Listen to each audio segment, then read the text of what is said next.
La 4G Batelma vous présente Ny Vavao. Décortiqueuse, motoculteur, scia chaîne, groupe électrogène, motopompe, Batimax, ny kalitao amin'ny vidiny mirary. Vous présente Ny Vavao. Tout au long de notre vie, rire nous rend plus forts. La vache qui rit manolotra ho anao. Ny Vavao. La vache qui rit, parce que c'est meilleur de rire.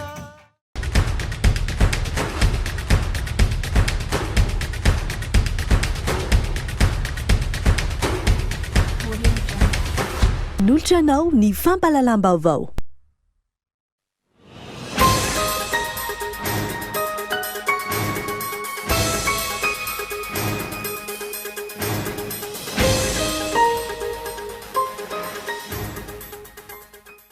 Misy 7 ireo kandida nirotsaka ho vidiana isolotena ireo mpitsara eny anivon'ny HCC izay voarain'ny filan-kevitra ambony momba ny fitsarana. Ny zoma ho avy izao no irosony fifidianana ireo mpikambana miisa 2. Olona 4 indray no lavan'ny valinaretina Covid-19 omaly alahady raha 27 ny tranga vaovao. Ankoatr'izay isan'ny fiara-miasa amin'ireo firenena manodidina amin'ny fiarovana ny sistany ho ny APMF. Manana hatrany amin'ny 12 ora alina ireo izay manam-pikasana hiazo an'ny Mahajanga. Raha ho an'ireo mpitatitra ny zotra Antananarivo Mahajanga, ireo mpitatitra mody no sisa mandeha raha ny fanadinana tao androany. Olona 4 tamin'ireo olona miisa 5 voaroronina hiditra amponja vojomaika rehefa avy ny anona teny amin'ny PAK noho ny famoahana tsy ara-dalàna voafonja iray. Fanaparam-pahefana kolokolo osika ny navapanga azy ireo. Maresaka iraisam-pirenena any Congo namony ny vokatry ny valinaretina Covid-19 nandritra ny fitondrana azy itsabo tena tany Frantsa androany ny kandida ho filoham-pirenena izay natolotry ny antoko-panohitra any an-toerana. Ny zoma lasa teo no vao marina fa nitondra ny tsy mikaretina ny tenany. Ny andedin'ireo avetrany ary.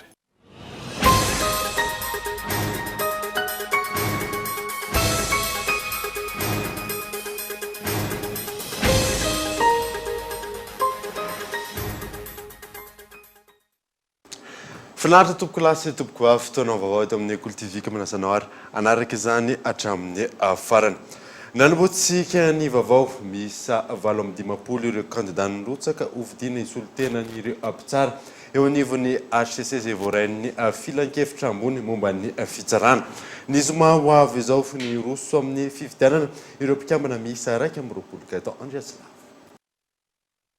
Ny zoma lasa teo tamin'ny 12 ora alina no ny farana ny fametrahana ireo antota taratasy filatsahana ho vidiana ho isan'ny mpikambana eo amin'ny HCC teny anivon'ny filan-kevitra ambony momba ny mpitsara ka miisa 17 ireo kandida. Miisa 20 ireo mpikambana eo anivon'ny filan-kevitra ambony momba ny mpitsara ka ny filoham-pirenena ny filohany, ny ministry ny fitsarana no filoha-lefitra. Misy ireo mpikambana voatendry ary misy ireo mpikambana ny fidiana ary misy ireo mpikambana tsy mpitsara. Isan'izany ny solotena 2 mpampianatra lalàna avy eny amin'ny université sy ny solotena ny fiarahamonimpirenena. Ireo mpikambana 20 ireo no mpifidy araka ny voatondron'ny lalàna ka ny zoma ho avy izao no atao ny fifidianana. 17 ny isan'ny kandida izay hodiniana tsirairay ny dosieny. Misy lettre de motivation, misy CV ao ankoatran'izay information efa nanany CCM satria mpitsara avokoa ireo olo ireo dia manana ny information anay manokana izahay.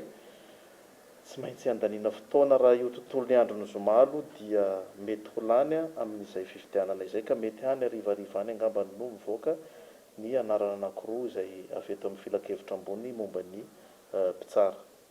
Na ny lalàna mifehy ny CSM, na ny lalàna mifehy ny fitsarana avo momba ny lalam-panorenana sy ny lalàna fototra dia samy tsy misy miteny ny fomba hanatanterana ny fifidianana raha ny fanazavana.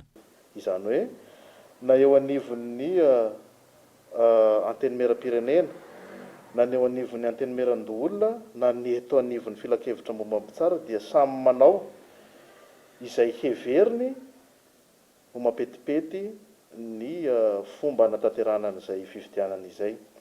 Ny eto anivon'ny CSM zany dia rapitso no atalata no manomboka ny fivoriana izay farana amin'ny zoma dia anjaran'ny mpikambana eto anivon'ny filan-kevitra momba ny mpitsara no manampaka ny pitsopitsony sy ny fombafomba ho tanterahana amin'ny fanatatosana izay fividianana izay. Ny alakamisy 20 martsa ary ny farana androany 20 martsa ny afametrahana ny atota taratasy amin'ny filatsahako-vidiana ho kandida inanivo ny antenimera roa tota ary ny alarobia ho avy izao no tanterahana ny fividianana ireo solotena roa ho an'ny antenimera-pirenena ary ny solotena roa hafa ho an'ny antenimera-ndoolona.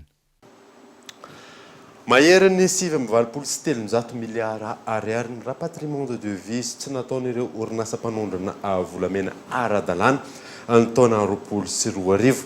Misy fiantraikany amin'ny sandan'ny ariary ny tsy famerenana ireo vola vahiny ireo raha ny fanazavana azo ny alarana izao. Volamena milanja 7.7 faingo 5.7 kilao no nivoaka ara-dalàna teto Madagasikara ny taona 2024 izay tokony napiditra vola mihoatra ny 7.7 miliara ariary tao amin'ny banky foibeny Madagasikara amin'ny alalan'ny famerenana ny vola vahiny na ny rapatriement de devise. Ray faingo 5.100 monja ny famerenana ny vola vahiny tamin'ny fanondranana volamena io taona io. Antonona ampiatona ny fahazahoan-dalana manondrana volamena any ivelany tamin'ity taona ity hoy ny filoham-pirenena nandritra ny fandaharana ny vantana tamin'ireo haino aman-jery rehetra isam-botsy lasa teo.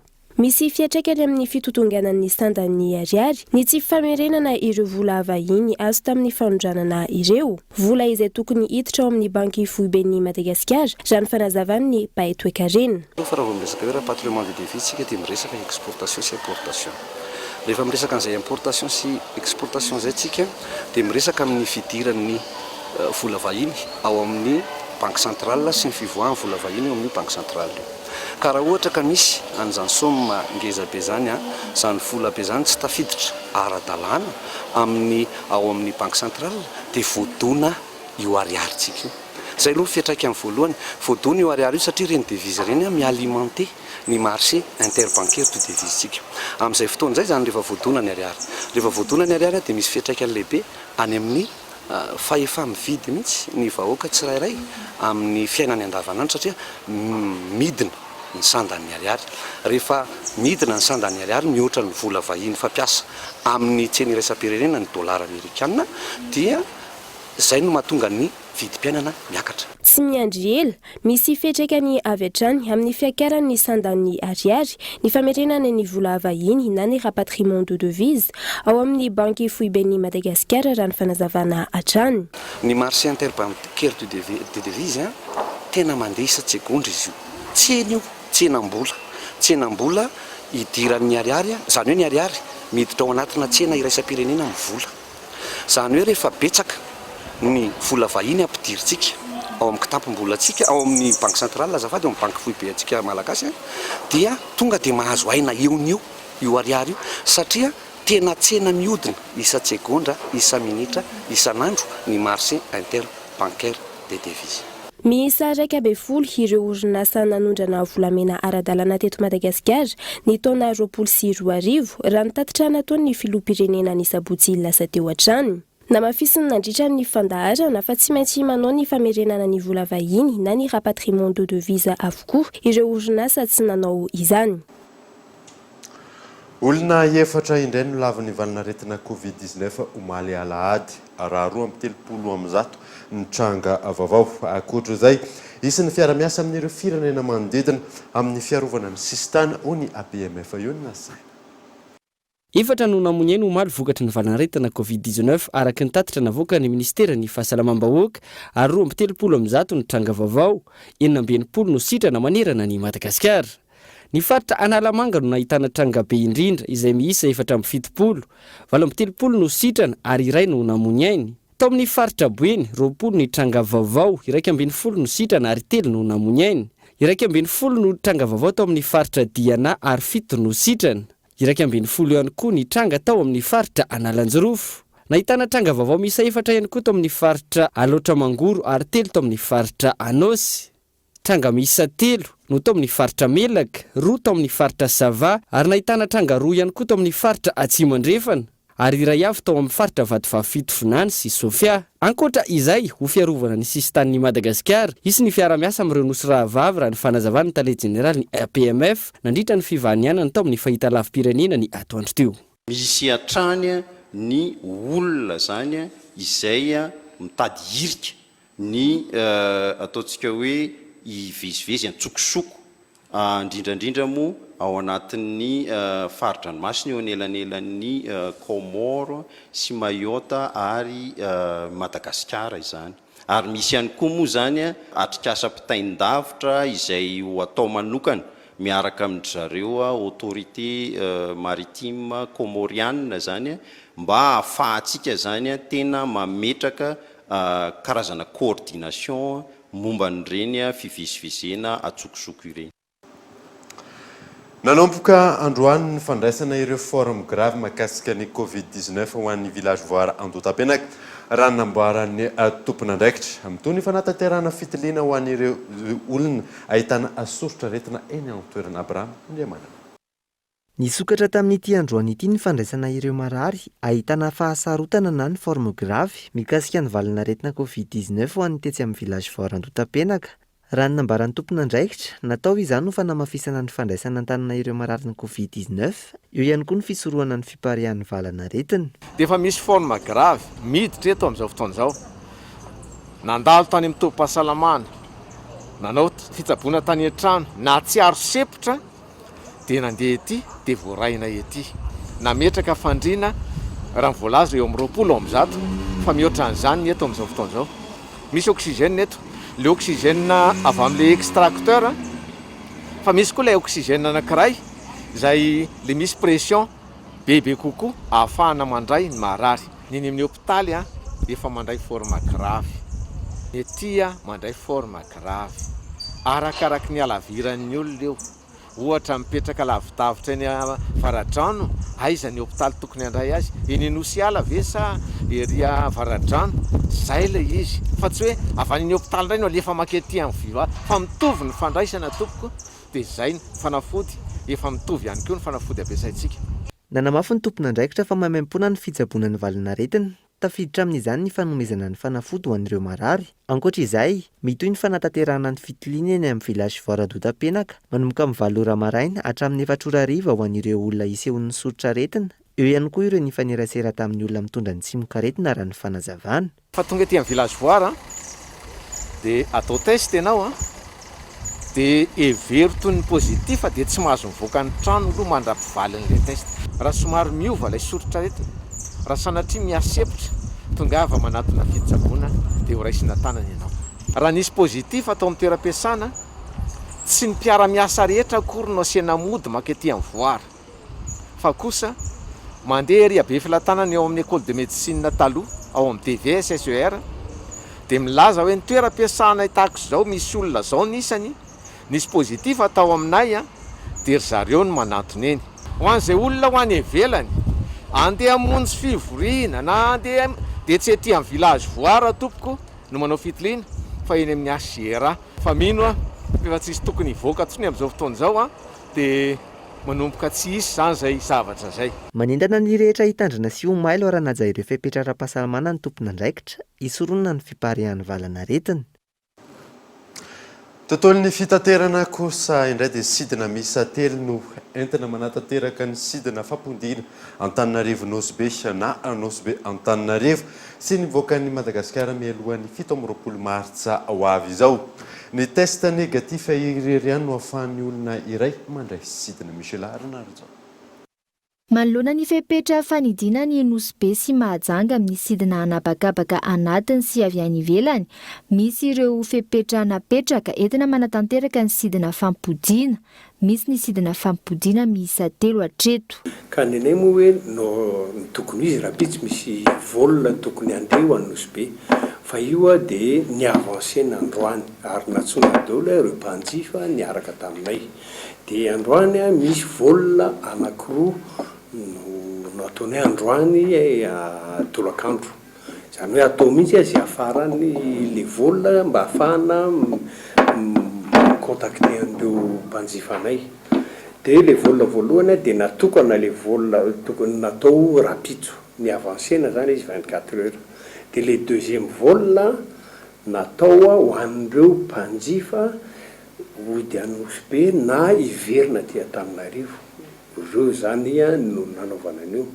Ny zavatra fanampiny kely ngambany hoe ny azoko lazaina le hoe le vol avy amin'ny Ethiopiana avy any le 25 dia le 27 ireo ndray dia nanao zay vol spécial mihitsy fa ho an'ny olona manokana hivoaka ny Madagasikara.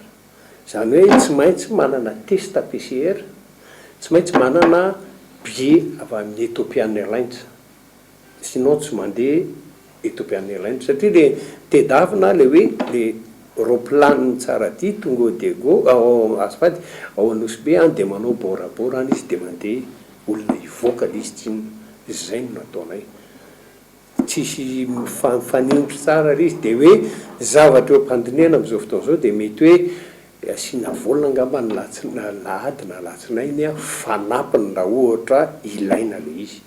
Mbola voatana ihany koa tsy fahafahan'ireo vol privé mivoaka any ivelany. Raha tsy ivina midy ho an'ny fifamezivezena anabakabaka avy any ivelany Nosy be sy Mahajanga ao anatiny 12 andro manomboka ny 17 Martsa izao. Raha toka manomboka rahampitso 13 Martsa ao anatiny 12 andro ny fifamezivezena anabakabaka anatiny ao Nosy be. Manana hatrany amin'ny 12 alina ireo izay manana fikasana hiazo any Mahajanga raha ho an'ny mpitatitra ny zotra Antananarivo Mahajanga. Ireo mpitatitra mody ihany sisa no mandeha raha ny fanadinana atao tamin'ny ity androany ity. Misy larana arjo. Vitsy ireo fiara miainga eto Antananarivo makany Mahajanga raha toka androany amin'ny 12 alina no farafahafahan'izy ireo miditra any an-toerana. Raha eto amin'ny tompiatsonana Garamaki ireo mpitatitra mody ihany sisa no mandeha, ny ambony kosa ny safidiny hijanona. Raha toka mandidina ny 7 ireo fiara mampitoena Antananarivo any Mahajanga isan'andro, tsy misy afa-tsy 10 izany ho an'ny androany. Tapoka be aminay zay mipetraka Mahajanga dia tsy maintsy eta be ny olona andeha fa ny tôbila zao zalany tsy mandeha fa zay mipetraka Mahajanga sisa zao mandeha fa midy ny lalana dia tsy afaka mandeha toka dia any zay zany dia any fa tsy mandeha tsony zalaky izy hijanona fa zay mipetraka any sisa mandeha. Tahaka izany ihany koa ny mpandeha ireo mipetraka sy tsy maintsy mody any Mahajanga no mamaritra ny ampaham-betsaka amin'ny mpandeha hita teny amin'ny tompiatsonana androany. Andeha Mahajanga fa hoe hita le lalana dia andeha hita trakany mihitsy fa mianatra aty dia andeha mody aloha sakan-dalana tsy miova satria izay mbo nandoavako tary amin'ny guichet tsy miova ny sakan-dalana satria 150 safidy andeha ody mihitsy satria hoe hita dia tsy fantatra koa manko ilay mbola zavatra iseho aty an-tanà dia safidy ody mihitsy. Mbola tsisy test aloha fa sapana fotsiny température dia manasa tanana amin'ny ranon-savony izay fotsiny natao. Mbola vitsy ny olona tsy nanasatra fa mbola vitsy ny olona. Raha ny fanazavany Tale Jeneraly ny ATT tapaka amin'ny ampahany zotra sasantsasany amin'ny lalam-pirenena faha-efatra. Voalohany mahakasika ny lalam-pirenena faha-efatra. Ny lalam-pirenena faha-efatra zany dia ho tapahana amin'ny ampahany satria hisy ireo fiara mpitondra entana afaka mandeha ihany. Eo raha avy any Mahajanga dia eo Andranofasika no barazo voalohany. Ny avy etỳ Antananarivo indray dia eo Ambondromamy. Inona moa ny dikan'izany? Dikan'izany zany ny zotra nasionaly rehetra sy ny zotra regionaly rehetra izay makany a Mahajanga, izay makany Ambatoboeny, izay makany Marovoaya dia tapaka tsy mitohy zany. Ny avy etỳ zany dia mijanona eo Ambondromamy. Tsy misy zotra nasionaly zany mampitohy an'ireo. Reo zotra reo zany mety ho avy etỳ Antananarivo, Ambatolampy, Ambositra, Fandriana, Vangaindrano. Misy koa reo zotra regionaly avy any amin'ny faritsy Sofia. Ohatra fotsiny hoe Mampikony, Port Berger, Antsohihy, Befandriana Nord, Mandritsara. Zay makany a Mahajanga sy makany Ambatoboeny sy Marovoaya dia tapaka koa reo. Tsy mandeha koa zany reo fa mifarana eo Ambondromamy daholo zany.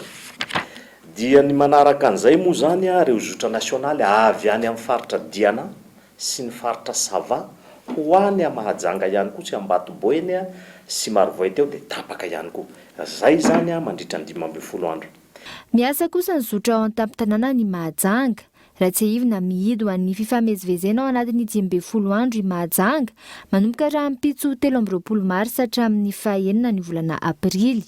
Raha ny fanazavana ho an'ny fiara Mazda mijanona 3 ny olona entina raha toa ka 4 ny an'ny fiara Sprinter.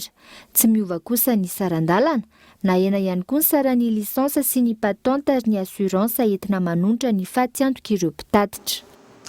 Lafa mavao hafa kosa indray dia misy mibody ny tranom-panjakana eo ambany fiahin'ny ministeran'ny fanajariana an-tany sy ny asa vaventy any amin'ny distrika ny Ambilobe. Manoloana izany manome fe-potoana iray volana niditra tompona ndraika no ny nasaina. Olon-tsotra malala olona no mibody ao an'ity tranom-panjakana eto Ambilobe ity, trano izay tokony ivantana ny mpiasan'ny ministeran'ny fanajariana an-tany sy ny asa vaventy izay manao asa amin'ny lalam-pirenena fahenina iny. Tsy nahala azy ireo ny tompon'andraikitra tany antoerana hatr'izay raha ny fanazavana. Manoloana io nanome fe-potoana iray volana ny ministry ny fanajariana an-tany sy ny asa vaventy. Ameko iray volana nareo manala an'ilay olona reo fa zany sorokidolona rehetra na gendarme na ina rehefa tsy mampiasa lalàna. Tranom-panjakana hoe dia hoe zay tsy ala ao anatiny eo. Fa miangana fiaraha-miasa aminareo tsy possible zany toe-tsaina zany. On est dans quel pays police gendarme dia se permettre amin'izany na olona. Fanjakana nge nipetraka aty rehefa avy eo fa tsy hoe ino notifianareo izy androany farany ty trano mila amboarina amin'ny réhabilité namby reo fefena le izy iveran'ny mpiasa manandy mila mpiasa betabetaka aty anaraka an'ireo asa atao manjary tsy voara-masotraka le asa Tsy azo ekena ny fanaparam-pahefana na amin'ny endrininona na amin'ny endrininona raha ny fanazavana amin'ny mahatany-tandalana ny Madagasikara. Andraisana fepetra avokoa ireo mampiasa tsy ampiverana na mibody ny fananam-panjakana toy ity tranga eto Ambilobe ity izay hita ny ministry ny fanajariana an-tany sy ny asa vaventy nandritra ny fidinany tany antoerana. Isan'ny asiana fanamboarana amin'ny lalam-pirenena fahenina ihany koa ny tetezana Mahajamba izay tandomdoza isaky ny misy fiakarany rano hiolona saina. Isan'ny foto-drafitrasa tandondondoza hatrany ity tetezana Mahajamba ity raha vao misy ny fiakaran'ny rano. Matahotra ny mpampiasa lalana ary mety hitarika fatapahan'ny lalana ny fikaofan'ny rano ireo ranontany. Manoloana izany na mafisana ny fidirana amin'ny tetezana ary ny orinasa Iso Construction no manatanteraka ny asa. Araky ny hitantsika izao zany dia misy ny fanamboarana nyity pont amin'ny Rambouillet d'accès amin'ny teny teknika zany dia nanaovana n'ilay fiarovana zany eto amin'ity pont Mahajamba ity dia misy zany ilay ataontsika hoe enrochement dia misy ny gabion dia Rambouillet izay maromaro ihany zany ny quantité ilaina eto mba ahafahana miaro tanteraka nyity accès pont Mahajamba côté Ambondromamy ity. Ny asa amin'ny ankapobeny aloha zany izay misy koa ankoatran'ireo ny fanamboaran-dalana dia efa nanomboka tamin'ny voalohan'ny volana janoary 2024 tany zany dia efa nisy ny intervention amin'ny ankapobeny aloha zany tokony ho vita any amin'ny faraparan'ny volana mai 2024 zany ny fiafaran'ny asa. RPI na ressources propres interne no ampiasaina izay mitetina 10 miliara ariary. Mifanindran-dalana amin'ny fanamboarana ity tetezana ity ihany koa ny fanamboaran-dalana izay mitotaly 30 kilometatra miainga eo Ambondromamy PK0 hatreo amin'ny tetezana Mahajamba PK30. Anaraka tokavatra isika melohany idirantsika ny tapany faharoan'ny vaovao rehefa avy eo ary.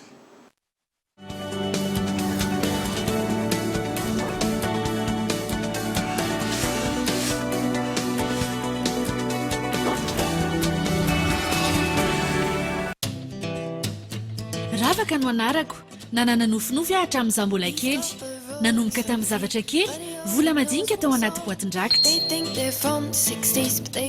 mialehibe nataoko ampafinaretana ny zavatra rehetra dia ny fanotsy tamin'ny aimvola mpiara-dalana azo antoka ka ny telefoniko no lasa boatin-drakitra manangom-bola isan'andro miaraka amin'ny aimvola naiza misy miaraka amin'ny aimvola afaka mindram-bola eo koa ka tanteraka ny nofinofika 1000 avance? Aime-vous l'avance? Aime-vous l'avance? Io hatramin'ny 500 000 ariary. Antsoiden'izao ny dièse 111 étoile 1 dièse. Mvola, tsotra, aingana, azo antoka.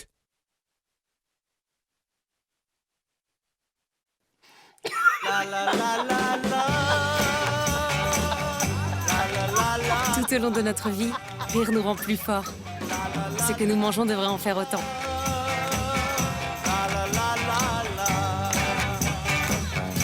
La vache qui rit, parce que c'est meilleur de rire.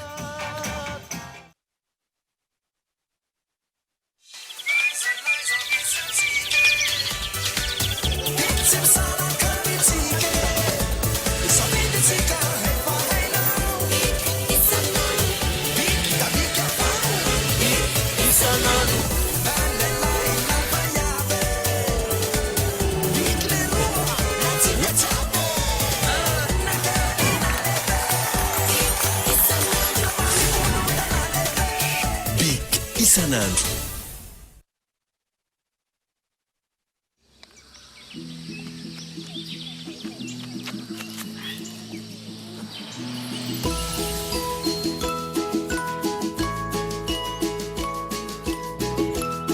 Tombola lehibe miaraka amin'ny Canal Plus. Loka maro no miandry anao, zay anao abonnement na réabonnement.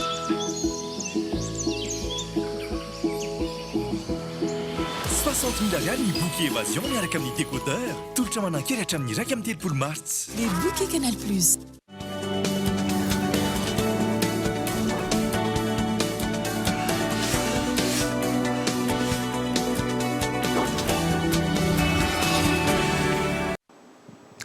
Veneto amin'ny fampalalambavao isika. Efa voany ireo CSP2 amin'ny fanomezana fanafody maimaimpona ireo marary ny Covid-19. CSP2 miisa 2.3 ho an'Antananarivo sy manodidina. Michela Leonardo. Araka ny baiko nomeny filohan'ny repoblika ny sabotsy teo ny amin'ny anjara ndraiky ny CSP2 amin'ny fizarana fanafody maimaimpona ho an'ireo marary ny Covid-19 efa vonina izy ireo raha ny fanadidina natao androany ohatra amin'izany eto amin'ny CSP2 itoxicité. Samy fa asanay foana isan'andro ihany izay marary rehetra tonga eto dia raisina daholo. Fa le olona le fa misy ahina zany ahina aretina Covid-19 dia efa misy fanafody menanay manokana menandreo olondreo zany. Efa betsaka tena tsy androany ihany fa efa nanomboka ny ela teo mihitsy efa betsaka le ahina efa tena tsy manao testa fotsiny izy fa efa tena le signe tena efa hita daholo. Amin'ny isan'andro izao zay? Manodidina 10 mety mihoatra ary. Ho an'ny olona efa fantatra fa pozitif kosa indray dia mahazo fanafody maimaimpona ihany koa eny anivony CSP2. Misy kosa ny dingana arahana amin'izany. Ilay pozitif aloha ny raha ny tena marina rehefa efa hita fa matesta ny pozitif dia tsy izy no makaty. Tsy izy fa ny olona izay salama no maka amin'ny fanafodiny aty fa mitondra ilay taratasy nanaovany test na izay koa efa mahafantatra amin'ilay olona ety amin'ny sekteranay hoe pozitif dia nefa misy fanafody afaka omenana azy foana. Tsy voatery izy taratasy izy fa izay mahazo mail dia hitanay ihany hita ilay olona pozitif. Izay zany efa mahazo ilay coordonnées dia miantso anazy amin'ny telefony izay hoe fahavalony ny test ohatrany dia mampianatra anazy ny zavatra tokony ataony le ohatrany hoe melanela na manao désinfection anatrano efa torana azy daholo zavatra tokony tandremana tsy mivoaka manao confinement zany mandritra ny 14 andro farafahakely tonga dia mahafantatra daholo ny aty amin'ny CSP2 izay andefasana an'ilay mail zany ohatra hoe Atsimindran zao ohatra ny anay district ana Atsimindran ohatra dia raha vao secteur aty manodidina CSP2 cité ohatra dia efa fantatro daholo. Araka izany ankoatra ny fanajana ireo fepetra ara-pahasalamana napetraka ilaina ny fanantonana tobim-pahasalamana raha toa ka misy mampiay ny fahasalamana. Raha ho an'ny eto Antananarivo sy ny manodidina miisa 2.3 ireo CSP2 afaka mandray. Mbola tsy misy hatreto ny fandaminana mahakasika ny fizarana CVO eny anivon'ny fokotany raha nambarany fokotany izay nanaovana fanadidina antony mbola andrasana ny toromarika avy eo anivon'ny distrika sy ny commune mahakasika izay fizarana izay. Sabrina Arso. Raha ampitso no anomboka ny fizarana ny CVO eny anivon'ny fokontany tsirairay avy eto Antananarivo raha ny nambaran'ny filoana andritra ny lateny ny asabotsy lasa teo. Hatreto anefa tsy misy ny rindran-damina mipetraka mahakasika ny fizarana eny amin'ny fokontany. Ankilany, afaka misitraka izany avokoa ny mponina rehetra fa tsy misy ny fepetra takiana. Afaka maka izany avokoa na ireo olona tsy mahavoalohany adidy raha nambara ny tompona andraikitra. Araky ny fanambarana nataon'ny filoham-pirenena iny tamin'ny haino aman-jery dia eto amin'ny fokontany aloha zany zao mbola miandry ny fanapahan-kevitra avy any amin'ny tompona andraikitra maefa anatanterahana ny fizarana an'iny satria izay dia mpanatanteraka fotsiny nefa misy ny laminasa omen'ny distrika sy ny commune afahana manome toromarika sy ny fizarana an'iny. Fa raha ohatra ny taloha moa zany dia nisy ny ticket dia hozaraina par ticket hoe sa atao amin'izay fizarana azy amin'izao fotoana izao. Mbola miandry mihitsy zany izay fokontany zao amin'ny avy any fidinan'io CVE eto amin'ny fokontany zany dia mbola tsy hoe fandaminana avy any hoe roviana na roviana. Manoloana ny fiparitana ny valanaretina, misy ny fanentanana sy ny fampahafantarana izay atao eny anivon'ny faritra tsirairay ao amin'ny fokontany raha ho an'ny fokontany tsy antetezana afovoany voalohany. Atao izany ho fanairana ny olona mahakasika ny valanaretina ary ho fanajana trano ny fepetra ara-pahasalamana. Efa manentana ny olona isam-paritra zany zay amin'ny diovana amin'ity ty valanaretina ity. Dia zay indrindra moa no nangatana fanampiana ny misy dokotera efa mpikarakara ihany mandalo eto amin'ny fokontany resaka kasibo sy ny karazany nisy fanasana tanana sy ny rehetrarehetra zany efa manao fanentanana zay eto amin'ny fokontany. Misy efa afisy zany afisa ohatr'izao zany moa zany mety ny dokotera reto no fanentanana moa zany teny fokontany ohatran'izao. Zao zany fanentanana apetaka teny fokontany no atao afisa azy. Ilaina ny fananana ny karne-pokotany ho an'ireo olona izay haka izany. Ho ara-potoana tokoa ve ny fizarana ity CVO ity na mbola tsy misy aza ny rindran-damina mipetraka hatramin'izao? Manomboka rahampitso hoetitra ny fandraisana andraikitry ny ATT mahakasika ny fifamezivezen'ny fiara-pitatitra entana sy fiaran'olon-tsotra mandeha any Manjanga sy faritra Boeny. Sabrina Arso. Araka ny fanambarana nataon'ny filoham-pirenena ny asabotsy lasa teo, ny fiara-pitatitra entana toy ny fourgon sy ny camionnaire sisa no afaka mivezivezy makany Mahajanga. Manoloana io, nisy ny fametrahana ny poste de contrôle sanitaire eo Andranofasika sy Ambondrimamy.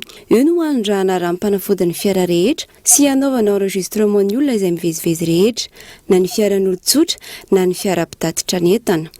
Manomboka raha-pitso koa no hiverina hiatra ny fepetra izay nipetraka tamin'ny taon-dasa, miverina olona 3 ihany no anaty fiara-pitatitra entana. Hiverina indray ilay fepetra andraisitsika hoe tsy mihoatra ny olona 3 ny any anatin'ireny na camion izy na fourgon izy. Zany hoe mpamily, mpanampy ny mpamily ary izay verina hoe tompon'entana zany. Zay ny ao anatin'ny camion zany.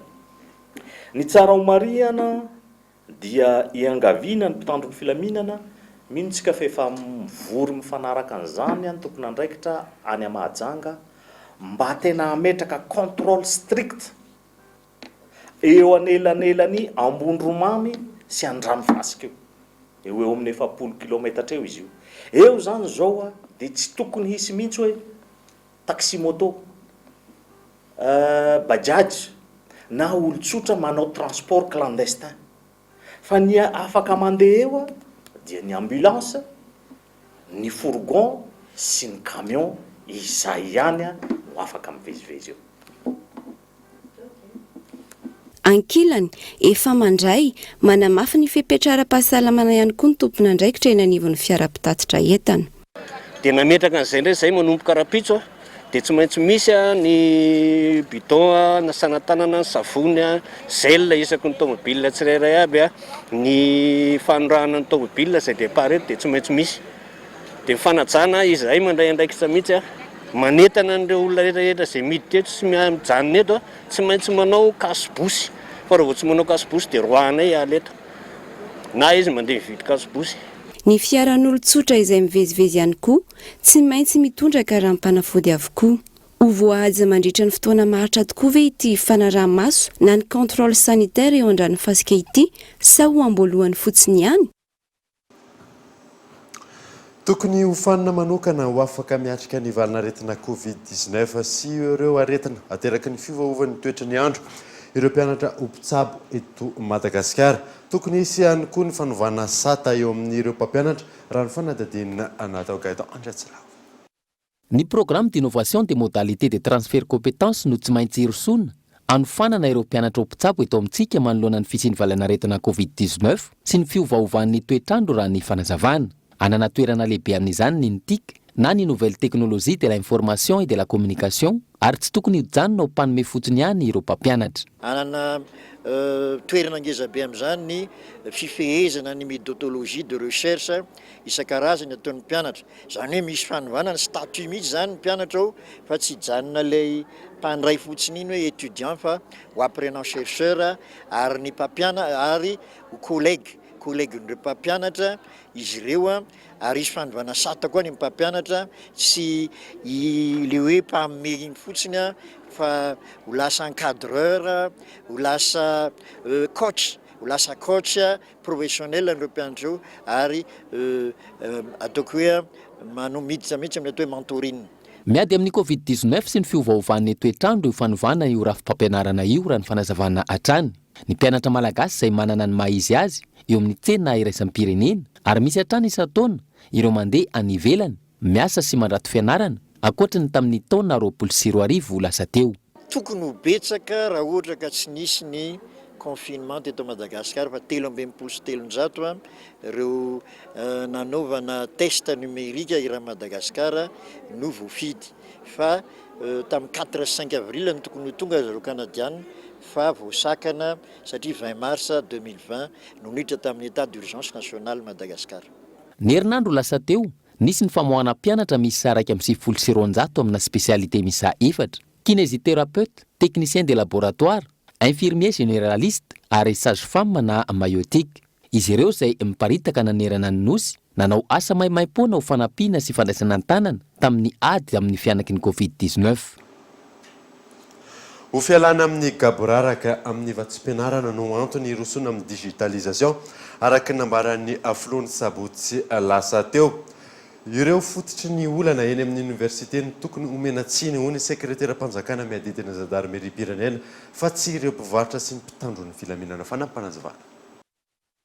Varotra ve no vainao sy troano vato ny mpandalo fa le olona ny eviny le bourse anao hoe naniny ianao tsy nahazo bourse ary izy mitsotsotra ry dia le vahoaka mandalo ery amin'ny arabe ve na mpivarotra na ny zandary no omenao tsiny amin'izany. Tena mialatsiny ahako fa tena mampianatra université any le mpianatra fa tokony mba heritreritra izy iza nanao an'le izy atao io zavatra io zao amin'izao fotoana zao misy olona tsy makasitraka aneo amin'ny université satria ny antony le teo aloha dia gaboraraka be io tonga zany le vola zany ty ny bourse alainay ny isan'ny mpianatra ao tsy mitovy ny isan'ny mpianatra tena mandray bourse satria misy anarana fantôme ao anatiny ao tonga ao le vola dia ampiasain'zareo misy ividianana idirina restaurant ividianana lasantsy anamboarina tobily nefa bourse mpianatra. Olona efatra tamin'ireo olona misy sy voaroroina nahiditra amponja vojimaika rehefa avy nenona teny amin'ny pôle anticorruption no ny famoahana tsy ara-dalàna voafonja iray fananao tapahefana kolokolo osika no nampaingana azy ireo Gaëtan Andratsilavo. Ny 20 martsa 2024 lasa teo no niakatra teny amin'ny PAC na ny pôle anticorruption ny raharaha na voaroroy olona 7 namoaka tamin'ny fomba tsy ara-dalàna voafonja iray ny taona 2024. Taoriny ny fiainona sy ny fanadihadiana natao nivoaka ny didy ka olona 4 nahiditra amponja vonjimaika ahitana mpitsabo miisa 2 mpiandro fonja iray ary ilay vaofonja navoaka olona 3 hafa izany hoe mpiandro fonja 2 fianakavian'ilay vaofonja iray arahany fitsarana maso akaiky olona 2 hafa fianakavian'ilay vaofonja sy mpiandro fonja iray nahazo fahafahana vonjimaika. Ny voalohany volana aprily 2024 ny teo anivon'ny Biankony nahazo fitarainana momba ny famoahana voafonja tsy ara-dalàna teto Antananarivo renivohitra izay voalaza fa tsy maintsy navoaka ho tsaboana. Olona maro ny voaroroy tamin'izany ka isan'ireo ny mpitsabo mpiandro fonja sy ireo piraitsygombagomba rehetra. Ny fanadidina nataony nahitana fa nisy fanapara-pahefana, kolikoly, osoka sy fampiasana osoka ny tranga ka ireo no vesatra ny ampangana azy ireo rehefa natolotra ny paky ny raharaha ary izao namoany paky ny didi-pitsarana izao. Tontolo ny kitra kosa indray dia ireo vaovao mahakasika ny ekipa pirenena malagasy baren'i Madagasikara sy ireo mpilalao indray no entina aminao anatin'ity fanadihadiana manaraka ity. Abraham Nandriamanana. Ny gadina tany Bahirdaara tany Etiopia androany akamaroan'ireo mpilalao ny ekipa pirenena malagasy ho fanomanana ny fifanitsanany kanina 2024 izay ao na ny barean'i Madagasikara amin'ny Oalia any Etiopia. Toy izao ny lisitra ireo mpilalao malagasy avy eto an-toerana sy avy any ivelany andray anjara amin'izany. Eo amin'ny mpiandry Tsadoby izay ahitana ny Melvin Adrien avy amin'ny klub an'ny FC Martigues ao Frantsa, Mathias Randriamamy avy amin'ny PSG U19 ao Frantsa, Ibrahim Dabo Saint-Pierre avy ao La Réunion, Nina Razakanirin AS Adema avy eto Madagasikara. Eo amin'ny vodilarana kosa indray, Pascal Razakanantenaina Saint-Pierre ao La Réunion, Silvio Acero CS Folash Belgique, Romain Mentanir Minnesota United USA, Rajo Razafindrabe Kosfa Madagascar, Enzo Bovis FC Fleury 91 au France, Toavina Rabelson Iris Club de Croix au France, Nenateo Urbain Kosfa Madagascar, Gervais Randrianarso La Tamponaise La Réunion, Jean-Claude Marbé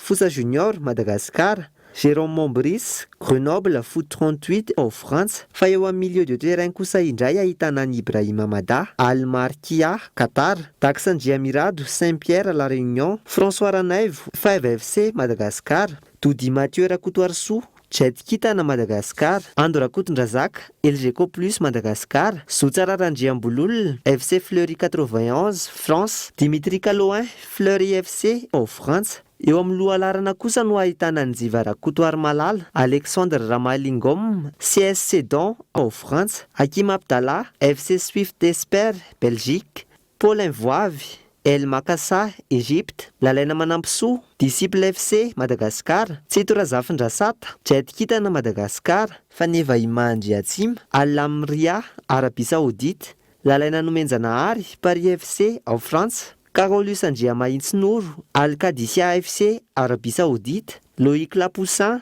Saint-Gilloise Belgique ary William Gros FC Fleury 91 au France. Araka izany, miisa 2 ireo mpilalao andrafitra ny barean'i Madagasikara mandritra ny andro fahadimy ny fifanitsanana kanina 2024 ny 14 martsa izao. Eo ihany koa ny andro fahaenina izay totosaina ny barika dimy Tomasina ny 30 martsa izao ifandonan'ny barean'i Madagasikara amin'ny mena ny Niger. Zay mivadiantsika maresaka iraisam-pirenena any Congo. Namonye ny vokatry ny valinaretina Covid-19 nandritry ny fitondrana azy tsabo tena tany Frantsa androany ny candidat filoham-pirenena izay natolotry ny antoko-panodra any antoerana. Ny izy malasa teny vao marina fa nitondrany tsy mikaretina ny tenany fanadina. 7 ora tao aorian'ny fitiliana natao azy mikasika ny valinaretina Covid-19 namonye teo amin'ny 20 taona ny androany ny candidat ho filoham-pirenena ny Congo. Gibris Parfait Kolela nandritra ny fitondrana azy itsabo tena tany Frantsa. Raha ny fampitam-baovao, isan'ireo mpifanandrina voalohany amin'ny filoham-perinasa ny tenany. Nandritra ny fifidianana filoham-pirenena ny totosaina omaly. Tsy aivina, nisana ny andraikitra teo anivon'ny ministera ny jony sy ny asa-panjakany an-tany toerana ny tenany. Ary isan'ny nahazo ny laharana faharoa nandritra ny fifidianana filoham-pirenena ny taona 2024. Ankoatra izay, andrasana amin'ny ity herinandro ity ny vokam-pifidianana ny Congo. Taorian'ny fanatanterahana izany omaly alahady. Dia izay mamana vaovao tamin'ity androany ity hiankasiany nanaraka izany soavy tsara daholo tompoko.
Tout au long de notre vie, rire nous rend plus forts.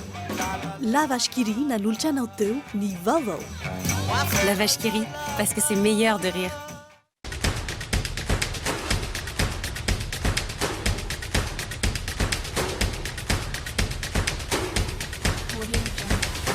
Nanolotra anao teo ny fampalalam-baovao.